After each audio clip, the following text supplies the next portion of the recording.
السلام عليكم ورحمة الله تعالى وبركاته. اليوم ان شاء الله غادي نوجدوا واحد الوصفه بالدنجال كتجي لذيذه في الفران. يعني تقدروا توجدوها للغدا ولا للعشاء، المهم كتجي لذيذه.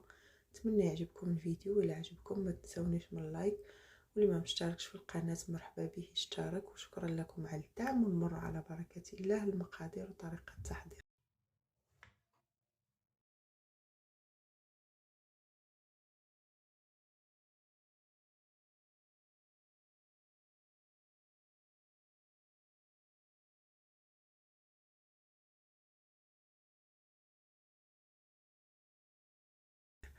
عندي هنا واحد جوج الحبات ديال الدنجال اللي كنقطعهم بشكل طولي على هذا الشكل كيف ما كيبان لكم في الفيديو. يعني كل حبه ديال الدنجال قسمتها على 5 ديال لي طرونش، هكا درتهم على شكل طولي. صافي من بعد ما قطع الدنجال غنستفو في اللاطه، وغادا نمر باش نوجد الزيت باش غندهنو. خديت هنا تقريبا واحد 4 المعالق ديال زيت الزيتون، خديت واحد المعلقه ديال الزعتر او الاوريغانو اللي توفر عندكم، خديت واحد شويه ديال البابريكا والتحميره، وخديت هنا الملح، زدت شويه الملح. غنخلطهم مزيان وغادا نمر باش غندهن هذوك لي طرونش ديال الدنجال ديالي.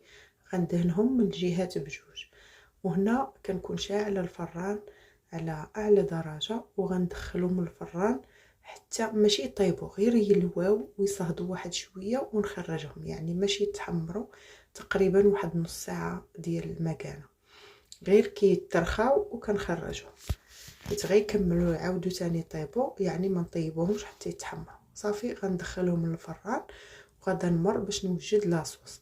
عندي هنا واحد الحبه ديال البصله غنقطعها هكا قطع صغيره، غادي نفرمها هكا نشلضها. وعندي هنا واحد جوج الحبات ديال الفلفله، انا خديت وحده حمراء وحده خضراء، باش تقدروا تاخذوا واخا غير لون واحد اللي توفر عندكم. غادي نقطعهم حتى هما هكا مربعات صغيورين.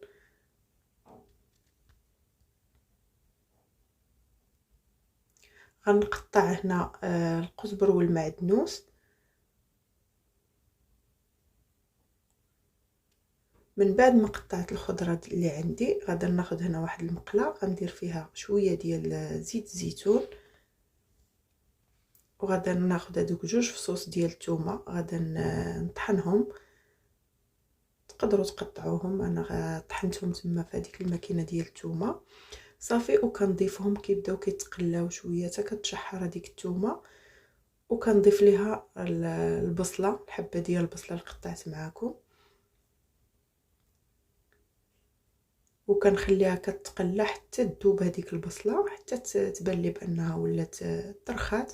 عاد باش كنضيف الفلفله وكنخليها كتشحر مزيان هذيك الفلفله. من بعد ما تشحرت لي وديك البصيله كنضيف هنا واحد 300 غرام ديال الكفته.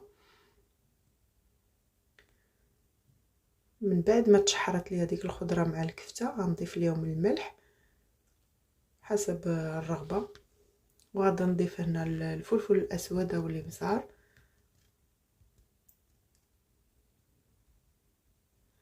غادا نضيف شويه ديال سكينجبير اولا الزنجبيل، وغادا نضيف شويه الكركم، وغادا نضيف بابريكا او التحميره.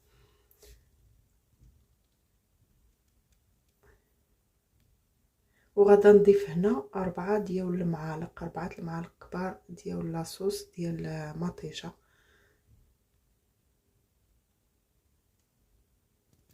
صافي وكنخلط جميع هذوك العناصر وكنخليهم كيتقلاو حتى كيتشحروا مزيان. صافي من بعد ما تشحروا مزيان هذوك الكفته مع الخضره كنضيف في الاخر القزبر والمعدنوس اللي قطعته معكم. صافي كنضيف هذاك القزبر والمعدنوس وكنطفي عليه. غنخرج الدنجال ديالي كيف ما كتشوفوا، يعني راه ما تحمرش بزاف، يعني غير شويه، وكنخرجو تقريبا واحد نص ساعه. صافي وكنبدا نعمر الدنجال ديالي، كناخذ هكا هذيك لاصوص اللي وجدت معكم وكنديرها فوق لي طرونش ديال الدنجال، وكنزيد عليهم الفرomاج. انا درت هنا الموتزاريلا والايمونتال اللي توفر عندكم، الفرomاج اللي توفر عندكم تقدروا تستعملوه، هو من الاحسن. الموتزاريلا كتجي زوينه صافي. وكنعاود نزيد قطعه اخرى ديال الدنجال، وكنزيد فوقها ديك لاصوص، وكنزيد الفرomاج. يعني طريقه سهله وبسيطه صافي. ومن بعد ما كملت الدنجال ديالي كنعاود نرجعو للفران ربع ساعه، يعني غير كيبان لكم داك الفرomاج راه هو داب وصافي. وكتخرجوه، يعني الفران كيكون سخون كندخلو 10 حتى ل 15 دقيقه وكيطيب. وهذا هو الشكل النهائي ديال الدنجال ديالي من بعد ما طاب. كيجي الصراحه لذيذ، ما تشبعوش منه.